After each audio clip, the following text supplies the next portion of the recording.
Chapter 217, Reasonable Burden in Ancient China, Tax Revenue Seldom Served the Public Good. What officials called taxation amounted to little more than systematic wealth extraction, funds siphoned away to sustain the ruling class.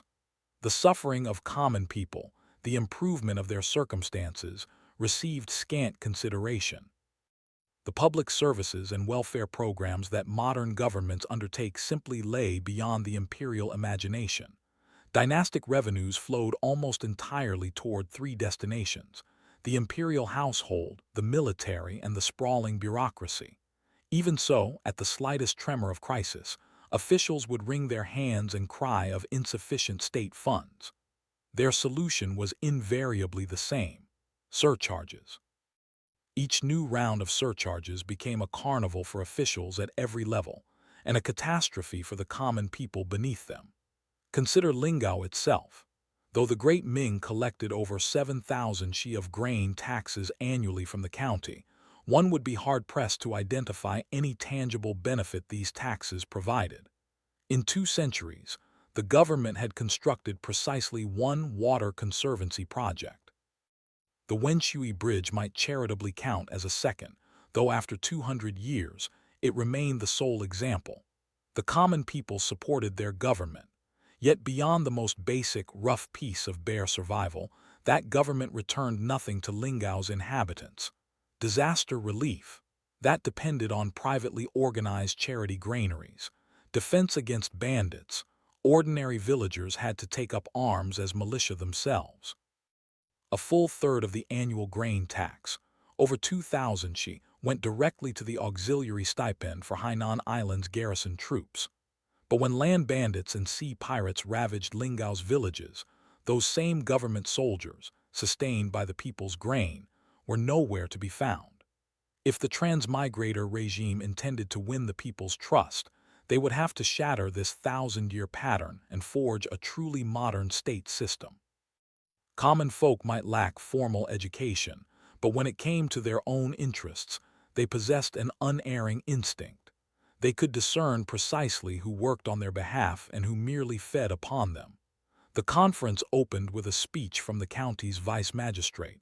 Wu Yu had never encountered such a situation.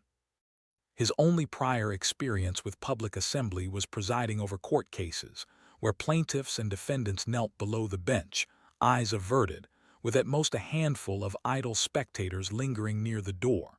Now he sat shoulder to shoulder with a group of baldies, while several hundred local notables watched from below. Fortunately, Wang Jiamin had already written his speech. Wu Yu merely had to read it aloud. The transmigrators had thoroughly reviewed this bland, inoffensive address to ensure it contained no hidden schemes from the Yamen's side. There had been considerable bargaining over the speech's content. The transmigrators naturally wanted the Lingao County Yamen's support to appear clear and unambiguous, while Magistrate Wu preferred language that remained murky and equivocal. Wang Jiamin's final draft had emerged only after a full day of consultation between both parties' chief writers. In the end, everyone declared themselves satisfied. Originally, Wu Yu had resisted delivering the speech personally. Old Master Wu certainly had no desire to appear at such an occasion. It would leave him no room for future denials. Thus the scapegoat became his deputy. Wu Yu had initially planned to use his superior rank to pressure the county sheriff into serving as his own scapegoat, but the baldies had firmly refused. A vice magistrate was, after all, the county's second in command. His presence carried far more persuasive weight with common folk than a half-official, half-clerk position like sheriff. And so, only under duress, did Wu Yu serve as the Yamen's representative.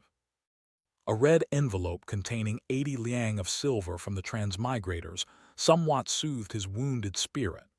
The vice magistrate spoke of the county's grave situation in light of the sea pirate threat, and of the importance and necessity of organizing local militia for joint defense. Then he announced that the proposal for county-wide joint defense, initiated by Dame Village, had been stamped and approved by the county Yamen. The militia organization would bear the name Baron Society. The government would issue formal documents authorizing it to organize, train, and command the militia. Barren society would establish a public office at the East Gate Market to serve as the militia's administrative body. It would also collect militia funds and provisions from villages that joined the society. The head of Barren society would naturally be Wu De. Though he was no military leader himself, militia society heads were typically local gentry who served as intermediaries between the government and the villages. As the newly appointed People's Commissioner for Civil Affairs, Wu De was well suited for this government-facing position. Moreover, the role would introduce him to the county's prominent figures, facilitating future work. Wu De was not wearing training clothes that day. In fact, all transmigrators attending the meeting had dressed more formally than usual. Of course, formal did not mean suits and ties, simply nothing as colorful as the everyday training uniforms. Today he wore an 87-style blue Navy officer's spring-autumn dress uniform, stripped of rank insignia. It looked quite dignified. Wu De delivered his speech in Mandarin, with Xing Baiyu and several others providing simultaneous interpretation into Lingao dialect, Hainan Mandarin, and Hokkien.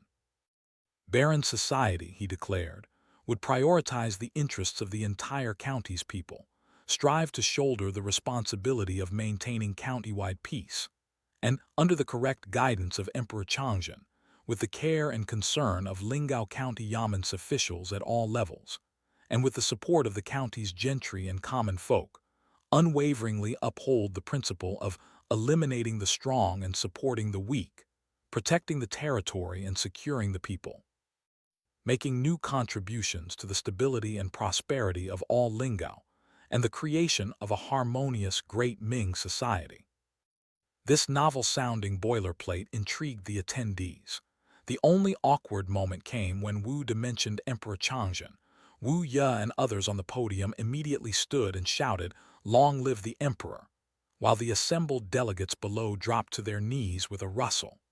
After the glorious and correct boilerplate concluded, the meeting moved to its main agenda, levying grain and labor.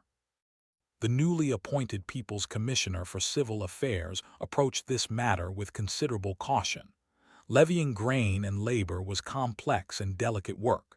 The transmigrators possessed neither governmental authority nor detailed information, only the deterrent of force. Based on their consistent experience, such burdens typically fell upon society's lowest strata. Since they could not yet change the underlying social structure, their only option was to keep grain levies within bearable limits and avoid excessive exaction. Therefore, this burden imposed by the Transmigrator Collective upon Lingao's people was named the reasonable burden. The reasonable burden would be collected on a village-by-village basis. Each village would report its own capacity. The self-reporting format was adopted because the transmigrators temporarily lacked time to conduct a complete survey of the county's land and harvests, making precise burden control impossible. Though obtaining the tax registry data from the Yamen would not be too difficult, such records were notoriously inaccurate, riddled with errors and omissions. Officials treasured them only because they represented the sole basis for collecting grain taxes. Land concealment in the late Ming had reached epidemic proportions. The registries could not possibly reflect villages' actual production levels. Using such data would only perpetuate, or worsen, an already unreasonable tax burden. Though some transmigrators argued that self-reporting would inevitably lead to underreporting, Wu De pointed out that even with concealment, it was still an improvement over the registries. First, each village knew its actual production, so reported figures at least would not exceed what they could bear. Second, given the transmigrators' current authority and their legend of commanding supernatural powers, villages would not dare report figures that were insultingly low. If such cases occurred, they could make an example of one to warn 100. Third, Wu De believed this approach demonstrated a spirit of equal consultation, beneficial for winning hearts and minds. Sure enough, when the method was announced, A collective sigh of relief passed through the crowd. The villages had feared the Transmigrator Collective would make outrageous demands. Now they simply needed to self-report their voluntary contributions. Everyone understood this kind of voluntary contribution. Whenever the government undertook major projects, they resorted to voluntary contributions or happy donations and similar euphemisms. These were easier to manage than regular grain taxes, and with some bribes to the handling clerks, one could even bargain. Report figures based on your village's actual situation, Wu De said amiably. Contribute according to your ability. The venue immediately buzzed with discussion. The village delegates had expected to receive a number to take home and fulfill. Now suddenly it was self-reporting, and some felt they could not decide on their own authority. After all, once a figure was reported, it became binding. Reporting too much or too little would both be inappropriate. Huang Bingkun saw an opportunity. He spoke up deliberately. This is a major village matter. We cannot decide ourselves. We must go back and discuss. Those around him found this reasonable. Someone stood and requested permission to return home and consult with the village elders before reporting. Many others chimed in their agreement. Good, Huang Bingkun thought. With so many villages scattered at various distances, the journey back and forth would take at least 4 or 5 days. Add the inevitable wrangling within each village. That would consume several more days. By the time they reconvened, a full half-month would have passed. Wu De was prepared for this.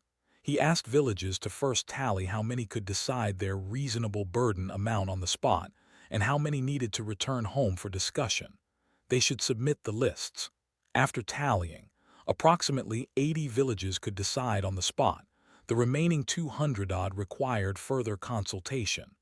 Those who can decide on the spot will report their figures shortly, Wu De announced. Those who need to discuss may return home after the meeting. Report your figures to the public office by the 15th of the second month. With that, Huang Bingkun's hope that the meeting would adjourn first was utterly dashed. The conference continued. After the reasonable burden was settled, Wu De announced the labor levy requirements. The labor problem proved far more difficult than the grain question. Lingao did not lack land, it lacked labor. Though migrants from the mainland arrived each year, acclimatization issues meant mortality ran high. For small households, labor represented the family's very survival. For wealthy households, labor meant acquiring more wealth, so even those with many farmhands, servants, and tenants were unwilling to send their people away to work. End of chapter. Chapter 218. The Security Regiment, China's traditional labor levy system, though nominally governed by formulas like 1 in 5 men drafted, or 1 in 3 men drafted, with exemptions for only sons, in practice devolved into something far grimmer. Wealthy households routinely shifted their burdens onto the poor. Labor service paid nothing and required workers to provide their own food and clothing. For impoverished families, the combined weight of this massive burden and the loss of their primary breadwinner often spelled complete ruin. Spring was approaching, the traditional busy farming season. Conscripting labor now would devastate both wealthy and poor households alike. From the outset, Wu De believed that unpaid conscription was not merely inappropriate, it risked inflaming tensions with Lingao's local populace. Hired labor was clearly the better approach. Currently, their labor crews were already paid workers, though all were volunteers who had come of their own accord. If they relied solely on volunteers, the Transmigrator Collective's labor demands would never be met. Now, using administrative means to compel villages to provide workers was far more convenient.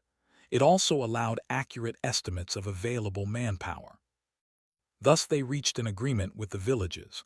All would be classified into large, medium, and small tiers based on population. First-tier villages would supply 10 workers, middle-tier 5, and lower-tier 2. Villages with genuinely few able-bodied men could apply for exemption, though this required on-site inspection to confirm. Villages would self-report their tier, but village sizes were common knowledge among neighbors, making any attempt at deception unwise. This meant that, excluding the smallest hamlets, the roughly 300 villages represented at the conference could provide about 1,000 able-bodied men. These workers would be managed uniformly by the Transmigrator Collective, with a service term of 1 year. After 1 year, they could return home and their village would send replacements. Those who wished to stay could continue serving. Workers would receive compensation. Wu De emphasized this point particularly. Each worker would receive the same treatment as the Transmigrators' current labor crews, food rations and wages at year's end. The villages had assumed that supplying workers would also mean providing their food. When they heard that workers would not need village support and would actually receive wages, they were nearly moved to tears by the Transmigrator Collective's generosity. These Baldies might engage in the business of murder and arson, but when it came to caring for common people, they were far more magnanimous than the government. Approval ratings rose again. Next came the matter of establishing the Baron Security Regiment. On this issue, there had been extended negotiations between the Yamen and the Executive Committee. Though the Yamen had virtually no power to prevent whatever the Transmigrator Collective wished to do, having such an armed force established directly under their noses was obviously not what Magistrate Wu had hoped for. But forming the security regiment represented the Transmigrators' first step toward gradually absorbing and integrating the county's militia. They refused to yield. In the end, they promised only to limit the security regiment to 1,000 men within 3 years and to nominally accept the Yamen's sheriff as its titular commander. The security regiment's soldiers would come from 2 sources. First, the conscript workers from villages. The Transmigrators would select some of the men sent by villages to serve as regiment soldiers. Second, the village militias. Under the plan, each village would organize militia units based on its size and population.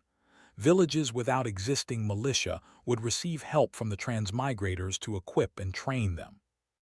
Village militia would rotate in batches to the Baron City Public Office for security regiment training and would share in county-wide security duties. This militia rotation term was 3 months.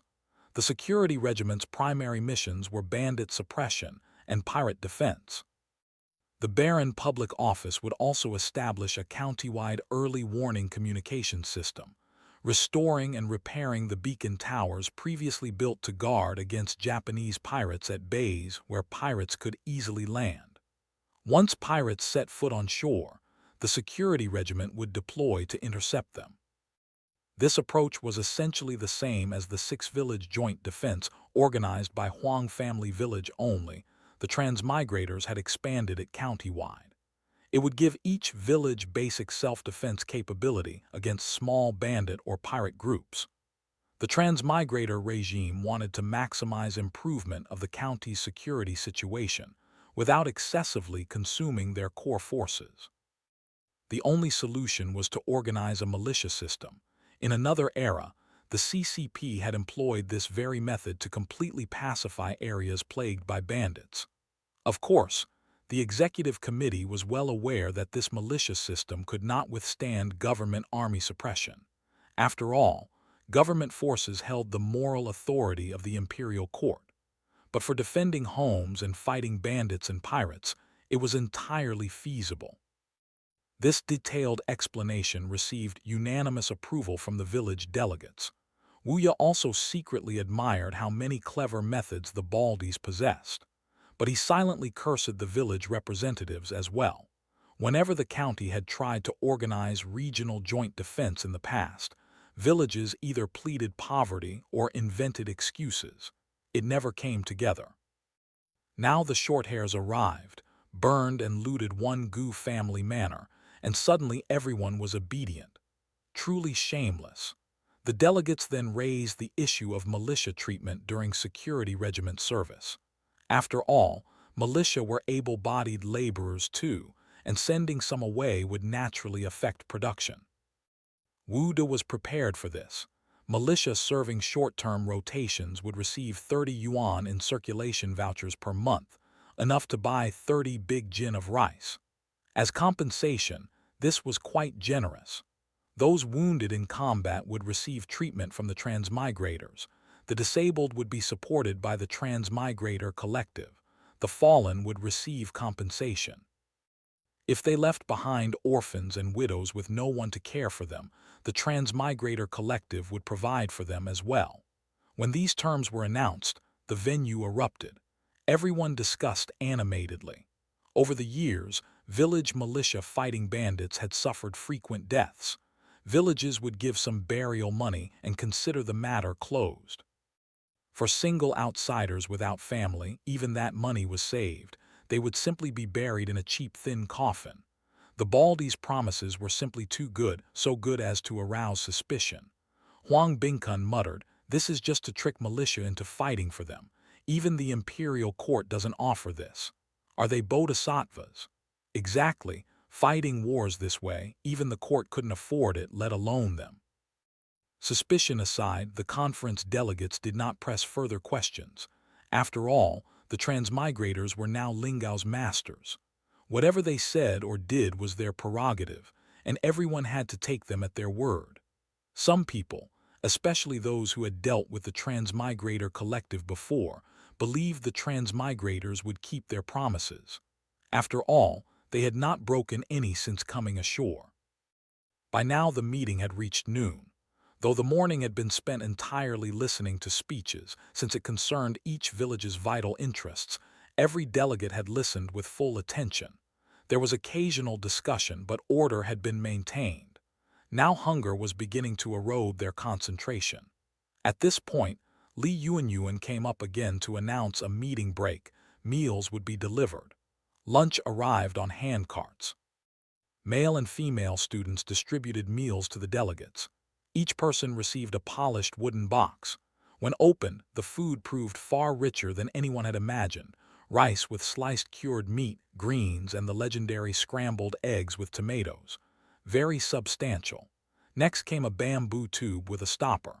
Huang Bingkun opened it and caught the scent of a light soup, apparently made from some kind of fish and seaweed. He took a sip and found the flavor incredibly fresh and sweet. These Baldis really did eat well.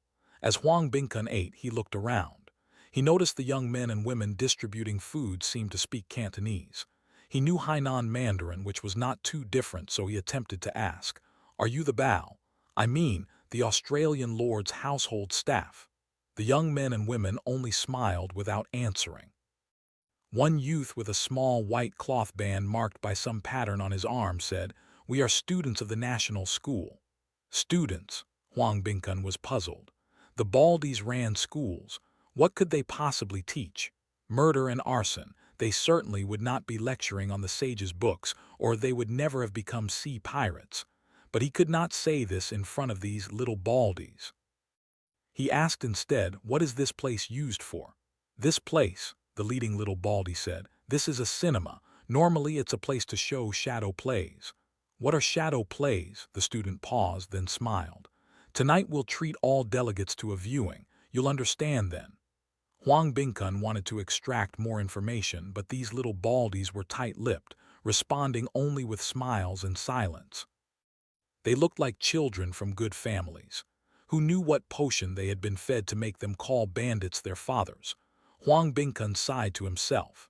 After lunch, Li Yuanyuan announced a half-hour break. Everyone could walk around the venue or relieve themselves, but they must not cross the lime lines marking the venue's perimeter.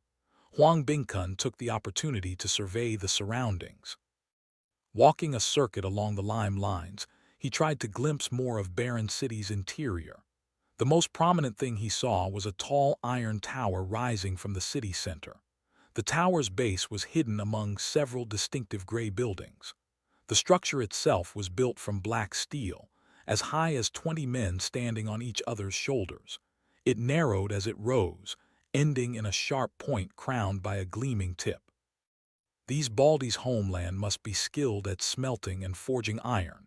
That is why all their objects are made of iron. No wonder people said the Baldis were constantly smuggling iron implements from the mainland to the island. But Huang Bingkun could not fathom what use this entirely iron tower served. To him, it seemed a complete waste. So much iron could be put to considerable use for anything else. He tried to approach for a better look, but was immediately blocked by a man in gray clothes with a belt at his waist. The man swung his long blue-black musket across, and Huang Bingkun understood clearly that he should retreat behind the line. The color of this musket was similar to the pistol recovered from the scene where third brother had been killed. Unfortunately, after father fired it once, it had never fired again. They did not know how to load the ammunition. Huang Bingkun pondered. He needed to find an opportunity to properly examine this kind of musket. Were they not forming the security regiment? He made up his mind. When the time came, he would personally lead militia to participate, to see exactly what made the Baldies so formidable in battle. If an opportunity arose, he would also get hold of one of these muskets. End of chapter. Chapter 219. The banquet. Most delegates were not harboring ulterior motives like Huang Bingkun. They adhered to the standard traditional Chinese mindset, muddle through one moment at a time. Since the Baldies were powerful, and even the Yaman's Master Wu sat on the stage, going along with things as common folk was hardly unreasonable. The afternoon session was relatively simple. After a round of tea was served, Wu asked each village to nominate a liaison officer. These liaison officers would come to the Baron public office on the first of each month for meetings and to receive instructions from the Transmigrator Collective. Liaison officer, you might as well just have each village establish a maintenance committee. Someone had remarked uncomfortably when the system was first being designed. The term liaison officer is quite neutral, nothing wrong with it. Ma Qianju had failed to see the problem. No need for maintenance committees. Eventually, we'll simply have each village establish a village committee. The liaison officer system nominally received directives from the Baron public office, but in practice served as the Transmigrator Collective's mechanism for remote command over each village. It was also stipulated that whenever public office personnel visited villages, the liaison officer would be responsible for reception and support. All support will be compensated with circulation vouchers at market rates, Wu Du explained. Circulation vouchers can be used to offset villages' allocated grain quotas. For items whose value could not be immediately determined, public office personnel would issue receipts in duplicate, detailing the support provided, with both parties signing or making their marks. The liaison officer would bring the receipts to the public office each month for price verification and settlement, offsetting the grain levy accordingly. This system was both simple and clear, and did not harm the people's interests. The delegates expressed their approval. However, many privately doubted whether such a system could actually be implemented, those in power saying one thing and doing another, breaking their own word, was the most familiar common knowledge to Chinese commoners. The political consultative conference was drawing toward its close. All major policies had now been explained. What remained were details. Such details could not be clarified in a large gathering of hundreds, so group meetings were convened, with transmigrators explaining matters to each group. The attendees were divided into groups by Du and 2 districts, with a transmigrator assigned to lead each group. At most, each group had only 30 or 40 delegates. Anything they did not understand could be asked immediately, making communication far more efficient. First, each village was issued a set of simple measuring instruments. A set of large and small 500-gram weights, designated the Big Jin, and a 1-meter wooden ruler, designated the Big Kai. Both related to future material collection and represented the first standards the transmigrator regime needed to unify. Wen Daisy had also wanted to promote the Gregorian calendar, but calendars had always been the imperial court's prerogative. Unauthorized promulgation of calendars was tantamount to rebellion, so they ultimately decided against issuing one. They would address that after completely breaking with the court. Finally, each village received a booklet of circulation voucher samples, complete with written instructions on usage and exchange methods. This booklet also bore the public office's credentials. In the future, Transmigrators traveling to the countryside would need only to carry credentials to request support from villages. By now, it was nearly dinner time. Among the village elders and clan heads were many old foxes. Taking advantage of the face-to-face discussions, they insisted that militia sent to join the security regiment must be led by their own sons and nephews. How could that be allowed? The executive committee immediately rejected this unreasonable demand. At this point, some landlords from along the Wenlin River raised the land issue. Some of the land currently occupied by the transmigrators was supposedly unused wasteland, but actually had owners. In the past, landlords had been afraid of the transmigrators' force, and no one had dared raise the matter.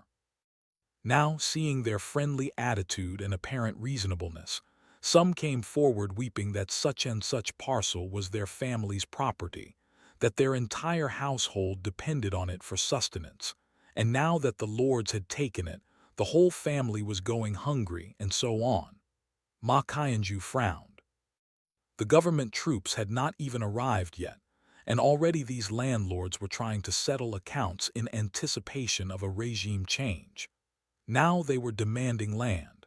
When the transmigrators had occupied the territory, they had been very careful not to disturb or harm the people. Any land showing signs of cultivation or use had been left alone. They had selected only overgrown, desolate wasteland, and Lingao had no shortage of wasteland, including along the Wenlin River. Looking at the complaining delegates, each one plump and well-fed, none of them appeared remotely hungry. He was about to react sharply when Daisy stopped him. "Don't do that. We've only just arrived. This is precisely the time to win the people's trust. We cannot be too heavy-handed. This rightist really does have a soft spot for the exploiting class." Ma Qianju was quite displeased, but this was indeed the time for cultivating local goodwill, and landlord elements were targets for united front work. He could not afford to break with them, but he could not be too soft either, lest they push for more. After consulting with Wu De, they announced, if transmigrators had occupied owned land, landlords could bring their deeds to process transfer procedures, and the public office would purchase at market rates. Since Lingao had such abundant wasteland, uncultivated land was essentially worthless. Purchases would not cost much. Unexpectedly, as soon as this decision was announced, Wu Ya also emerged to solemnly point out that much of the land occupied by the transmigrators, though wasteland, was government land. The transmigrators still had not processed deed transfers since occupying it. He suggested the public office visit the county yamen to arrange the deeds. Now that the transmigrators had the entity of Barren Village, they could handle various paperwork. Damn, even the government wants a piece of the action. They truly spare no effort in revenue collection. Wu De thought. With a sword's handle in hand, the other party would not dare quote outrageous prices. Grease a few officials' palms, and state assets would naturally come cheap. They had seen this game played many times before. He simply had not expected to experience it firsthand in this timeline. He readily agreed, saying he would pay a visit another day. Wu Ya was delighted, thinking these baldies were becoming increasingly sensible. This matter also reminded the transmigrators of the need to further investigate the county's land situation.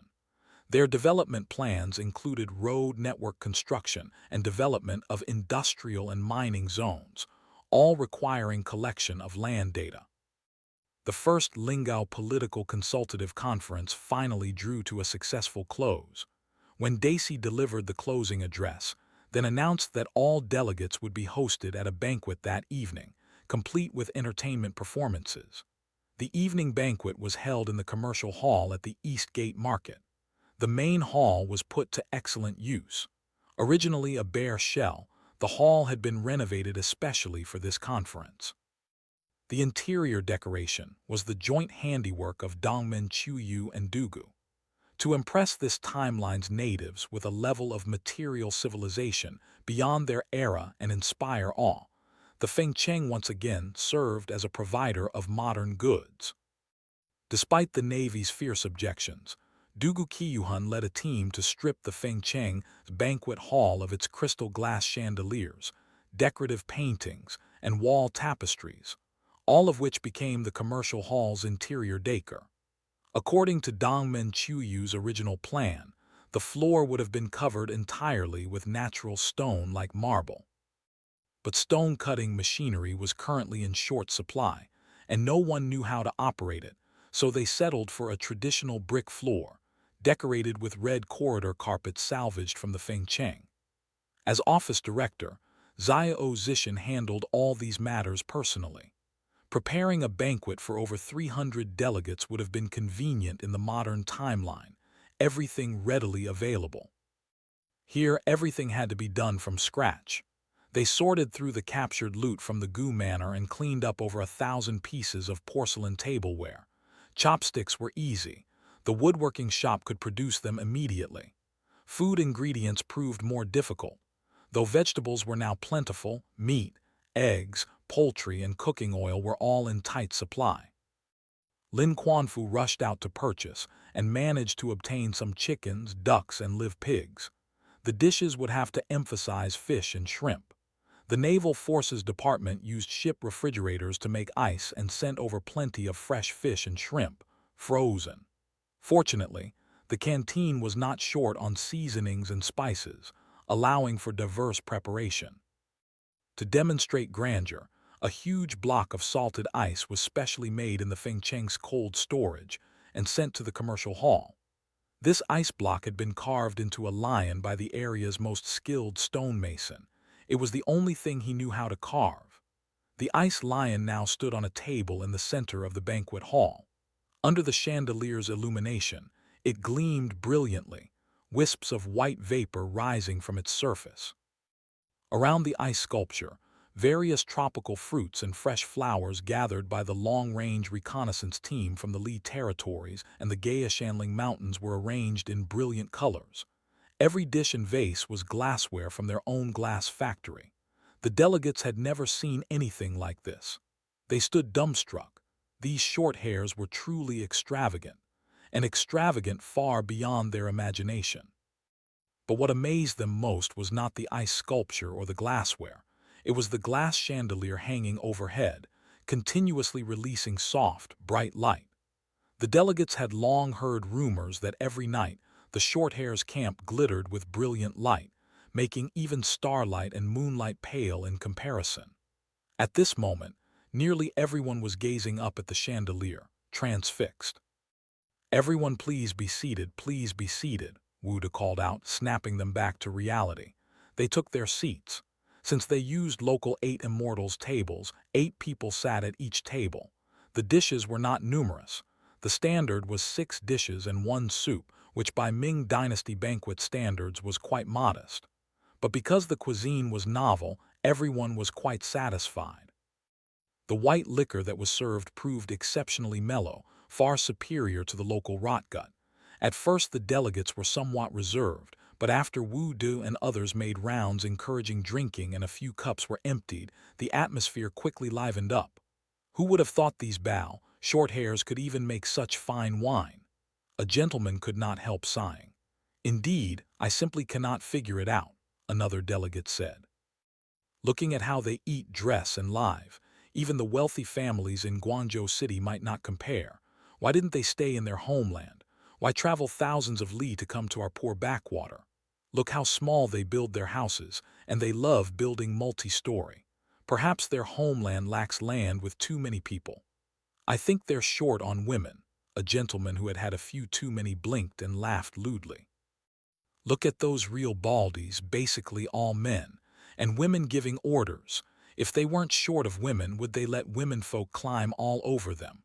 Everyone roared with laughter, agreeing heartily. End of chapter.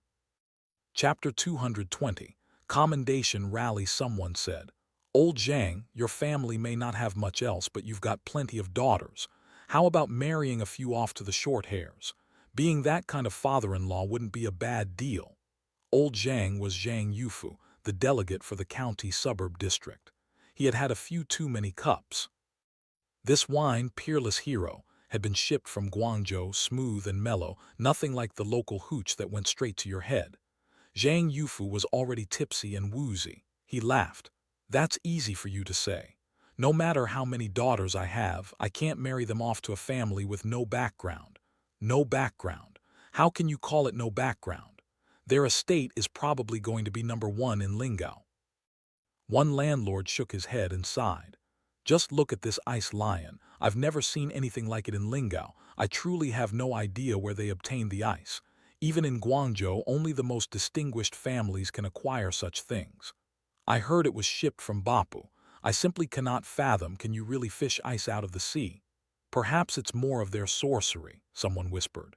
These short hairs are uncanny. Never mind those self-moving carts and iron oxen. Just look at that iron ship. No sails, no oars. How can it move without supernatural power?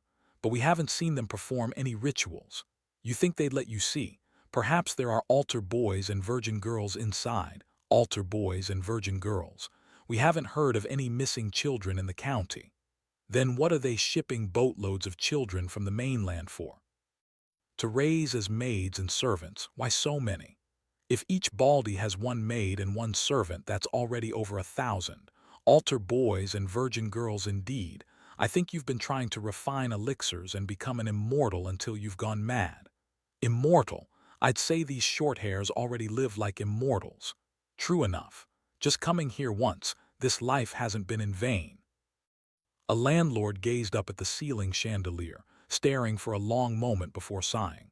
Seeing all these things I've never seen, eating all these things I've never tasted, next time I'll bring my wife and children to witness this. Though the atmosphere in the banquet hall seemed warm and the two sides appeared intimate, security was actually tight beneath the relaxed surface, both inside and outside the commercial hall. The Army, Political Security Bureau, and police were all on alert, ready to respond to any situation. Compared to the pampered conference delegates, the security departments were more worried about their attendance. These 400-odd people were mostly able-bodied young men. If they caused trouble, it would be a major headache. To prevent incidents at the Eastgate Market, that night they gathered all these people under the pretense of hospitality. Each received a boxed meal but no alcohol. Inside, Joe Shitty led the plainclothes squad, mingling among them, constantly monitoring the situation. Everyone stay sharp. Dugu Kiyuhun spoke in a low voice, wearing a black stab-resistant vest. Around him was an emergency response team centered on the Eastgate Market police station, reinforced with militia from the Baron Commune. All wore rattan safety helmets and rattan vests, armed with clubs and shields, ready to suppress any disturbance. I say, is all this really necessary, treating them like mortal enemies? Dongmen Chuyu thought it excessive. An army infantry company and 6 12-pound mountain howitzers stood ready at a camp outside the Eastgate Market, ammunition fully loaded. Fang Jinghan sneered. HMPH, if these few hundred natives start making trouble, can we suppress them? This is the heart of our territory. He had been borrowed from the long-range reconnaissance team to join the emergency response team, because he knew many dialects and could address any situation with announcements. The dinners of both groups inside and outside finally ended harmoniously. The attendants squatting in the open space, eating their boxed meals, naturally had no idea that several hundred people were watching them like hawks, ready to deal with them at any moment. They all felt the Shorthair's hospitality was quite agreeable. The following afternoon, a rally celebrating the defeat of Liu Xiang's pirate gang was held at the newly completed Baron Stadium. The executive committee had long wanted to hold this event.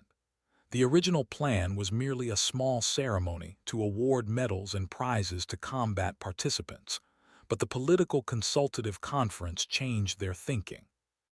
The purpose of holding an exchange meeting with village leaders was to expand their influence into the surrounding areas.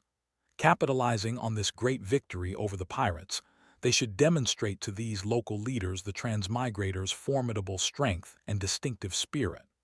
So they decided on a 2-in-1 event, not just the consultative conference, but also a commendation rally with a military parade. The stadium had been rushed to completion for exactly this purpose.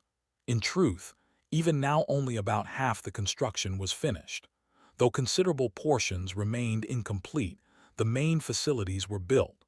By Lingao's standards in this timeline, it already looked impressively grand.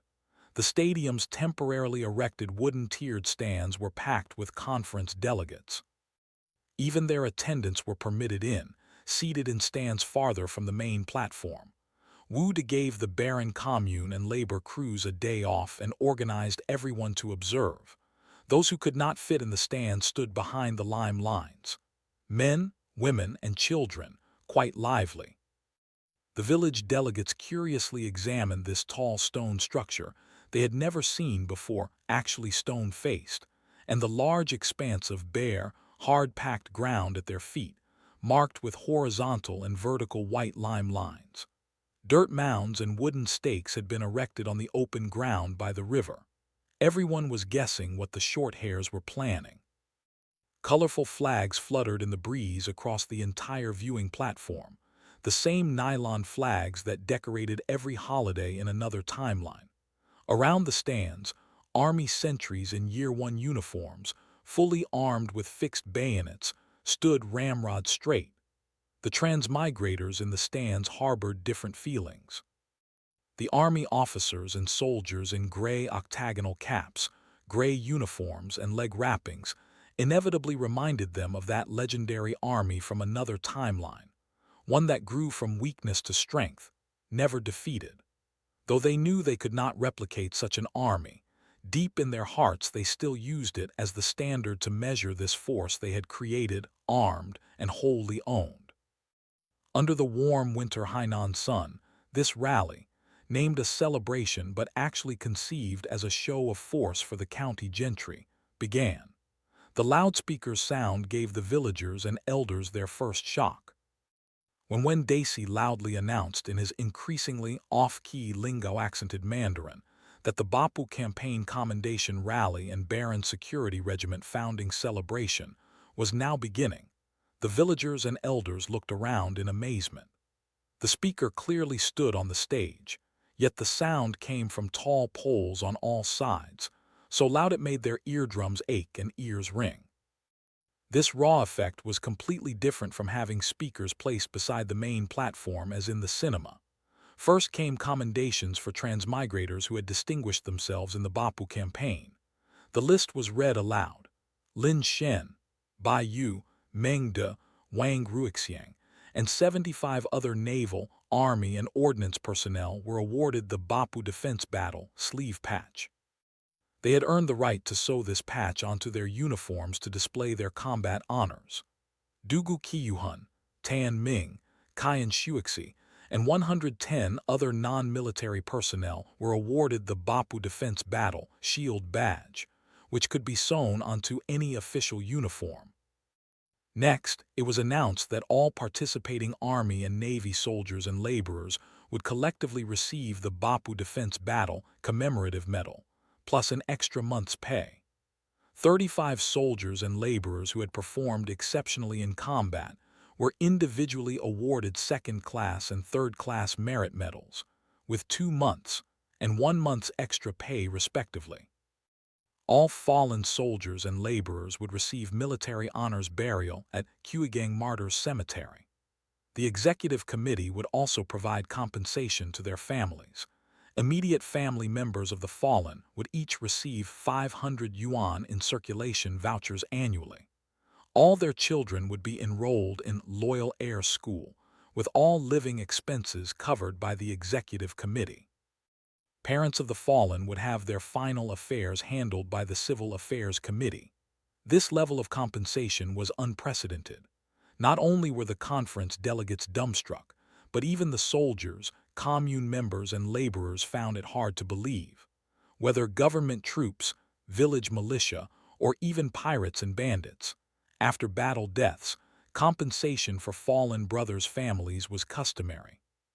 But usually it amounted to just some burial money, varying in quantity. Such thorough care for survivors was being heard of for the first time. A single death is worth this much. Hearing Wen Daci's loud proclamation, translated into various dialects, the people of Lingao County all drew sharp breaths, truly unheard of. Even the educated among them only knew stories of generals threatening soldiers with death to make them fight bravely, charging forward with no retreat permitted. They also understood the principle of brave men emerge under heavy rewards, but that applied to the living. Dead soldiers were of no use. Giving their families some compensation was already considered great benevolence. No one had ever been willing to spend so much money to buy a common soldier's life. From this moment, the people of Lingao County began to realize that the Shorthair's army must be fundamentally different from the Ming army or bandits. Their soldiers' lives were very valuable indeed. This is probably just talk, deceiving those ignorant commoners to risk their lives for them. Huang Bingkun continued his agitation propaganda. Honestly, even he did not quite believe it. If the Australians fought wars this way, their court would have gone bankrupt long ago, unless Australia was covered in gold and silver. Making such claims in public, how can they be casual words? The speaker was unknown to Huang Bingkun. By appearance, he looked like a down-on-his-luck scholar who had clearly not passed the examinations. As a Ziyukai who had passed, Huang Bingkun naturally looked down on such unqualified scholars and was about to mock him when a delegate who resembled a small landlord cut in. I also feel this is not casual talk. The Shorthairs are mostly honest people. He said he came regularly to grind grain at Lingao's mills, and each time after grinding, the Shorthairs would separately bag the brown rice, bran, and chaff, weigh each for him to verify, and then charge accordingly. There's never been the slightest cheating. He praised them. Based on this alone, I believe their word is good. End of chapter. Chapter 221. The parade. While everyone was discussing various matters, students from the national school pushed out a dozen or so wheeled chairs. The crowd was puzzled. Were they going to put on a Three Kingdoms opera? But surely they could not need this many huge liangs. Then they saw the people in the chairs, some missing arms, others missing legs, some with faces wrapped in white bandages. They were all disabled. Yet every one of them wore the gray uniform of Shorthair soldiers, with metal pieces called medals hung on their chests. On their sleeves were red cloth strips, the combat wound sleeve patch from the newly promulgated honor insignia system. Chief of General Staff Ma Qianju then read the commendation orders and preferential treatment decisions for 10 personnel disabled in the Bapu campaign, including disability allowances, employment assistance, and housing preferences. Finally, the wheelchairs were pushed to a viewing stand beside the main platform. For the delegates, this was merely something interesting to watch. But for the Army and Navy soldiers lined up at the stadium's edge, this moment held extraordinary significance. Huang Xing in particular knew well that if a soldier was disabled in battle, even if he could crawl home, he faced a dead end.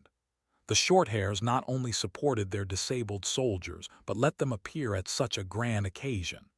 These Australians' army truly treated soldiers as human beings. With the commendations concluded, Ma Qianju announced that the security regiment drill would now begin.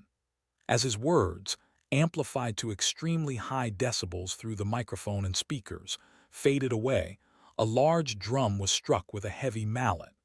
The villagers stirred restlessly, turning their heads around in bewilderment. Their confusion vanished in the monotonous dong, dong, dong dong dong drumbeat rhythm as the formation of 1st Company, training battalion began slowly advancing. The vice magistrate naturally recognized this as the court session drum from outside the county Yaman's main hall. He had no idea how they had gotten it here, but he had never imagined this drum could produce such a murderous sound. The first formation was the standard company trained by Wei Awen, possessing the best military bearing and posture in the entire battalion. For this power demonstration parade, the Army and Navy had conducted a competitive training exercise. The hardline faction led by Wei Awen and Zhang Bailin had firmly demanded that the goose step be the standard parade pace, but this was vetoed by the majority of veterans who had served in the PLA. They did not know what a goose step was. The Navy went their own way, practicing British-style drill to fully demonstrate the distinction between naval and land forces. Originally, the Navy had also wanted to change the sailors' uniforms to highlight the difference between services. After all, currently the only distinction between Army and Navy uniforms was color, but this was ultimately vetoed by the frugal Executive Committee. They were about to enter the phase of rapidly expanding personnel. Newly recruited soldiers all needed clothing. Better to save the cloth for them. Drums rumbled, fifes sang. Banners red as blood, bayonets like a forest. Accompanied by the Grenadier March, played by fifers personally trained by Xingbayu, the standard company's 81 soldiers, one flag-bearer, one officer, and one fifer strode forward. Each drumbeat coincided with the footfall of these 84 officers and men. The synchronized stomping, drum, and fife seemed almost hypnotic, focusing everyone's gaze completely on the soldiers passing before the reviewing stand. Every soldier was in high spirits. Soft epaulets had been sewn onto their shoulders. A simple rank system was about to be implemented. Their equipment belts and buckles were polished bright. They looked impressively formidable. The rifles shouldered by the soldiers featured 45-centimeter three-edged bayonets mounted on their long barrels. The sharp-honed blades and deliberately polished and oiled surfaces revealed their sole purpose: to open a hole about an inch long and half an inch wide in someone's chest, or perhaps punch through both front and back at once. 84 feet rose and fell in unison, kicking up clouds of dust. Though they wore only cloth shoes, the heavy, perfectly synchronized footsteps made everyone present feel intense pressure.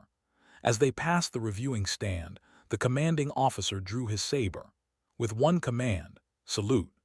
The soldiers swiftly brought their rifles down from their shoulders, switched hands, and raised their bayonets pointing straight to the sky in a present arms salute. The formation seemed to suddenly grow half a meter taller, bayonets like a forest. Their gleaming metal reflections in the sunlight made everyone's hearts run cold.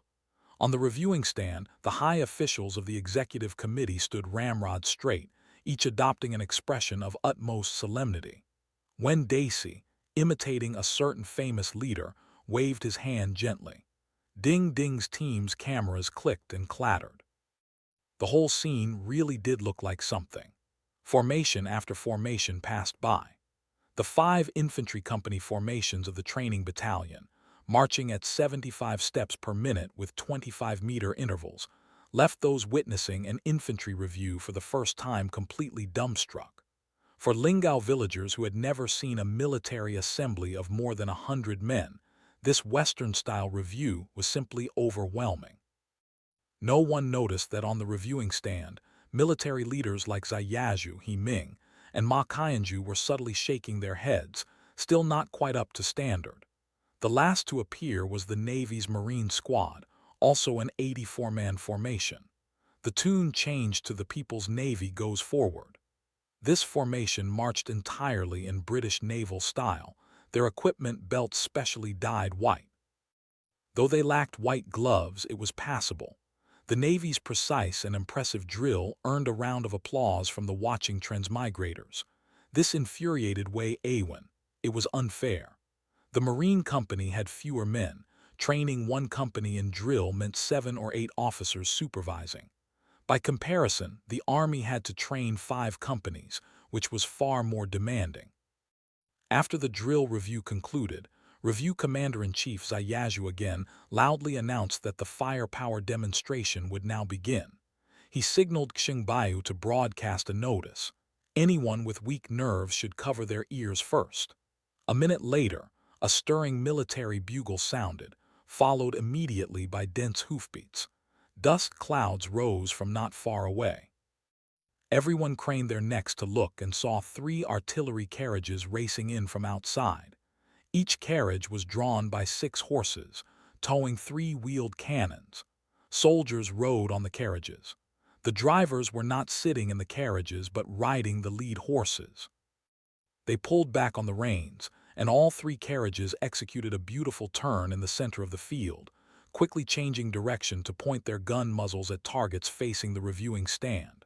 Before the carriages even stopped, gunners and riders leaped down, unhitching horses, pushing cannons, opening ammunition boxes. 8 men serviced each gun. Their movements were dazzlingly fast, yet every action was precise and uniform. In moments, the gunners had loaded and aimed, flags raised, awaiting orders. On the reviewing stand, Zhang Balin waved a red flag, and 3 cannons simultaneously spewed fire and dense gunpowder smoke.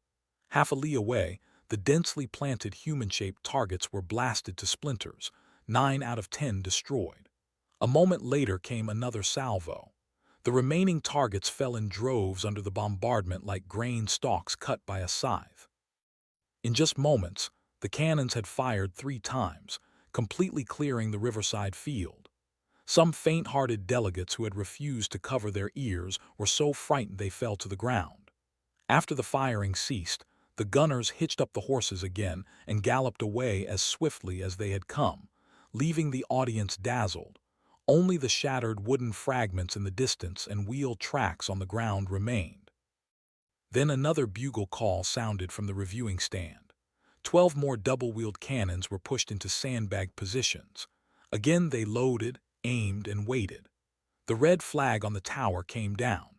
This time the prepared villagers were not startled by the sound, but the fireballs and smoke that suddenly erupted 2 li away, along with wooden boards blown skyward, astonished all the villagers and Yamen personnel once more. Zhang Balin nodded with satisfaction. The first salvo of 6-pounder canister shot was the real thing, and the effect was obvious. But for the 12-pound mountain howitzer high-explosive salvo, to enhance the visual and audio effects, electrically detonated powder charges had been pre-buried in the target area. Whether the shells actually hit or not, the extraordinary power of several dozen jin of gunpowder exploding would thoroughly convince Lingao's gentry not to place too much hope in the Qiangzhou regional commander. Indeed, from Wu Ye to Huang Bingkun, everyone's face turned ashen. Even Wang Jiamin, who had come to observe and report back to the magistrate, felt utterly powerless. Previously, he had still entertained thoughts of playing along for now, helping his employer weather this storm before extricating himself. He had felt certain the short hairs were ultimately doomed. Whenever the court could focus on dealing with them, they would naturally be finished. At best, they might board their iron ships and sail back where they came from. But now it seemed these baldies had confined themselves to one corner of Lingao only because their wings were not yet fully grown. In just a few months, they had trained a ragged band of impoverished youths into a fierce army. They had equipped so many men with those devastatingly powerful, long-range short-hair muskets and built cannons superior to the red hairs. The Baldi's private army was only a few hundred strong yet already possessed such momentum. Once they reached 1,000, would they not rampage freely across Qiangzhou Prefecture? Even all of Guangdong Province, what could stop them? Their ambitions clearly went far beyond the Frankish people's mere desire for a trading settlement. Thinking of this, Secretary Wang sighed inwardly. The southeast corner of the empire would know no peace henceforth. This was another Jurchen menace. On the reviewing stand, the executive committee's senior officials all wore expressions of excitement. When Daisy nodded repeatedly and turned to Ziyazhu, "The artillery is excellently trained. That's all Zhang Balin and Ying Yu's work." Lin Shen contributed greatly too. "Our understanding of 19th century artillery basically comes from young Master Lin's first-hand knowledge. The artillery looks very combat-capable, truly the god of war." "We're just desperately short of horses," Ying Yu said, knowing that problems must be raised while leaders were in good spirits. "Otherwise, we could have deployed more horse artillery for this demonstration." "Horses are indeed a difficult problem," Ma Qianzhu chimed in. "Not just for artillery, we had originally planned to form a cavalry unit. Future long-range reconnaissance and interdiction operations all require cavalry.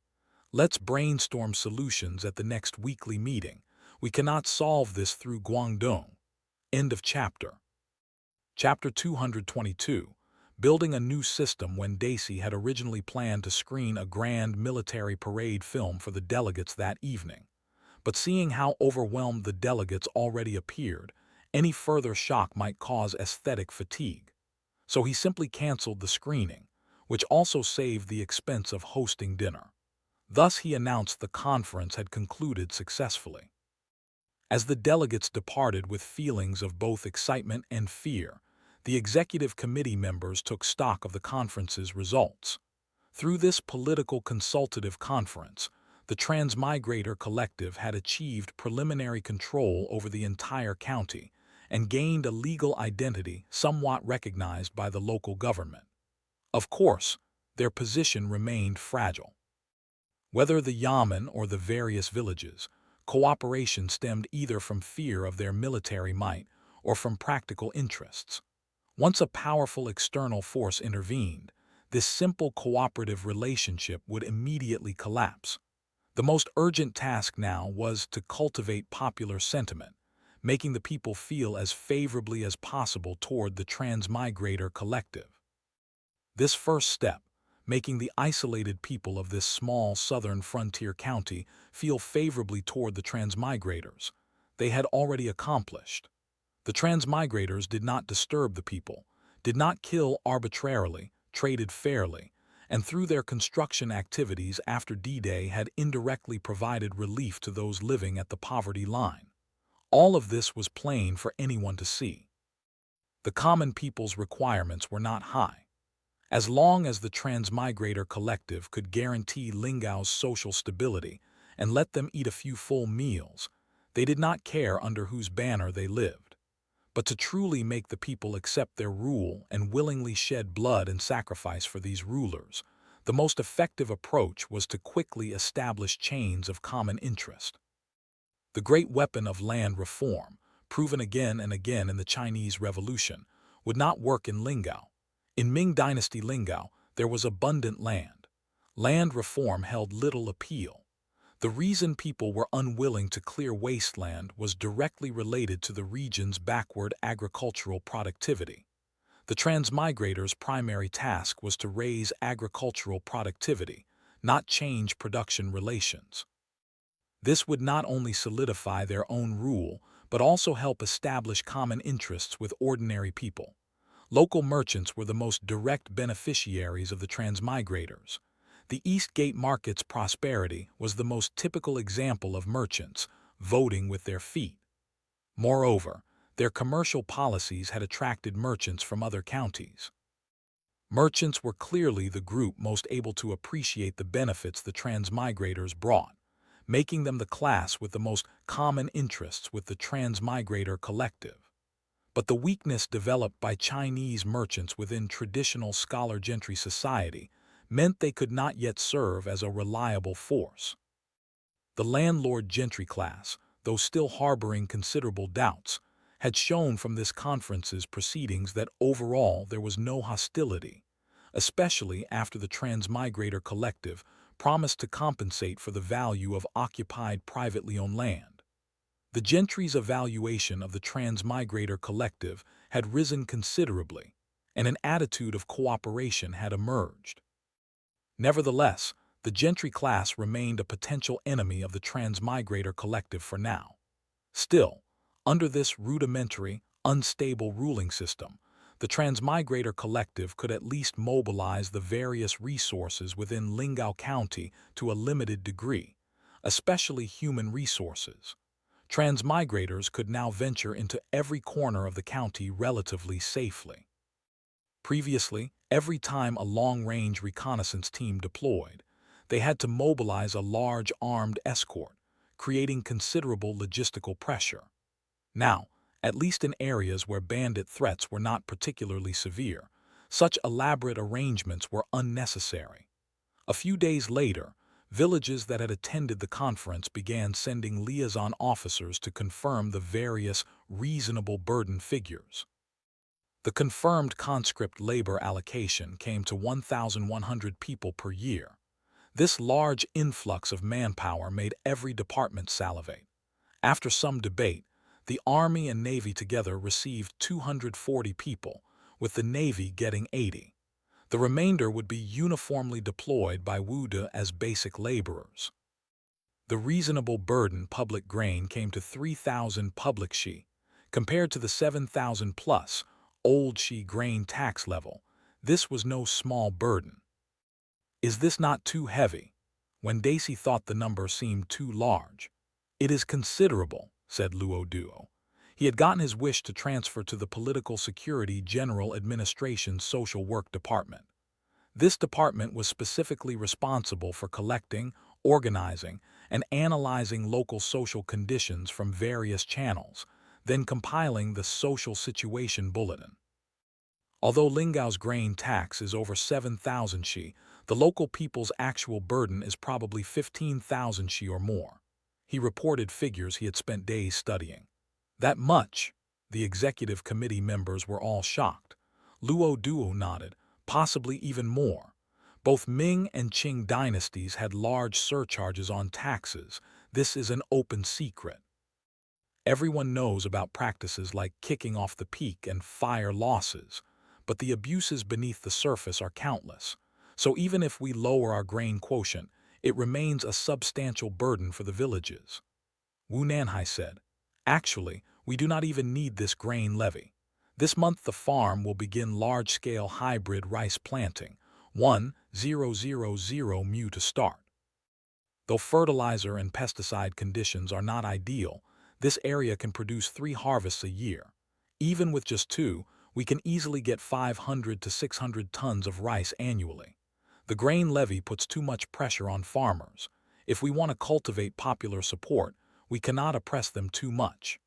Wu De said, we discussed with the boss that we should turn disadvantage into advantage, using this as an opportunity to implement social reform.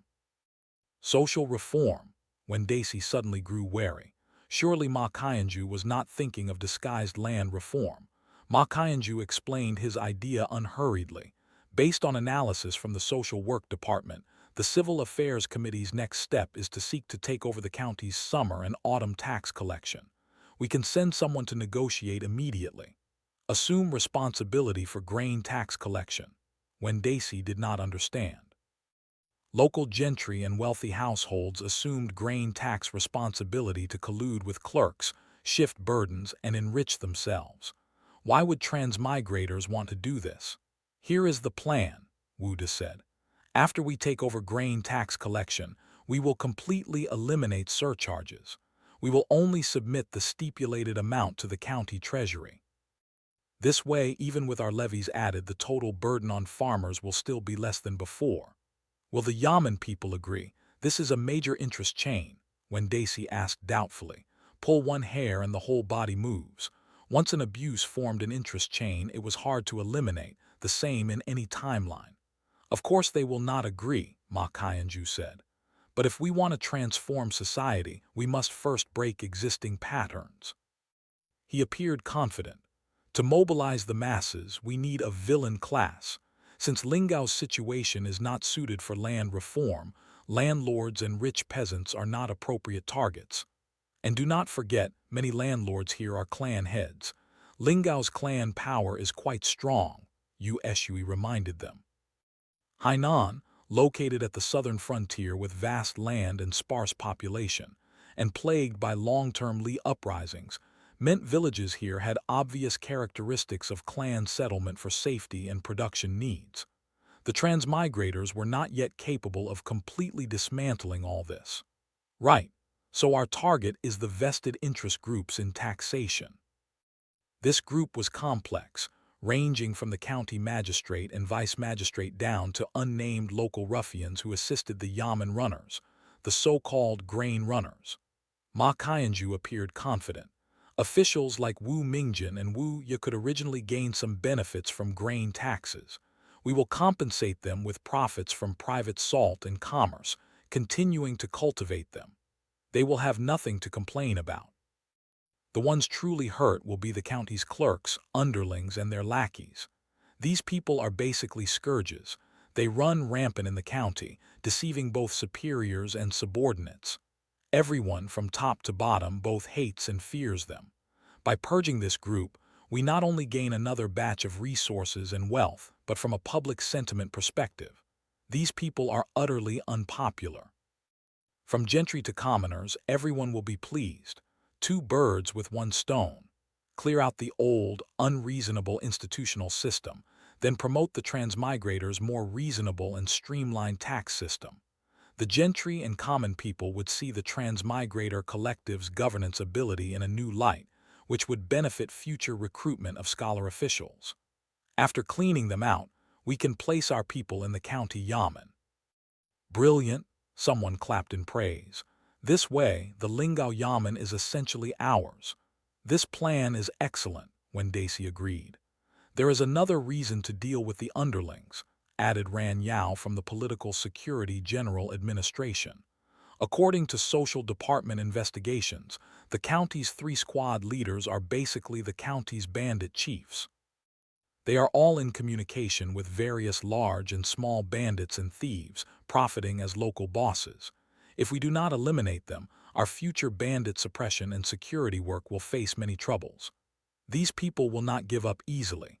Without the tax registers, how do you collect taxes? Fool, if they will not hand them over, string them up and shock them. Dugu Kiyuhun obviously had no concept of human rights. I'd like to see who can hold out against that. Even if they give you the registers, can you guarantee you will understand them? The registers are not so arcane. Research works on them have existed for ages. Even if we obtain them, I can read them, said Yu Eshui. We are counting on you. That is not the issue, Yu Eshui said. Just as we had villages self-report their reasonable burden, the tax registers do not truly reflect Lingao's agricultural production levels. If we continue collecting according to these books, many unfair and unreasonable practices will remain uncorrected, meaningless for this society's progress. What do you mean? A land and population census, Yu Eshui said. Now that each village has liaison officers, we should conduct a comprehensive survey, get a general picture of the county's farmland, population, and resources. That is an enormous undertaking. Everyone drew a sharp breath. A journey of 1,000 li begins with a single step, Yu Eshui said. Right now it is just one county. Later it is all of China. Are you going to do it or not? After some discussion, everyone agreed that since this had to be done sooner or later, better sooner than later. They approved beginning a county-wide survey in the 2nd month. Now we have gained an excellent breathing opportunity, Ma Kaianju said at the executive committee's summary meeting. Seize this chance. Completing the industrial and agricultural upgrades as quickly as possible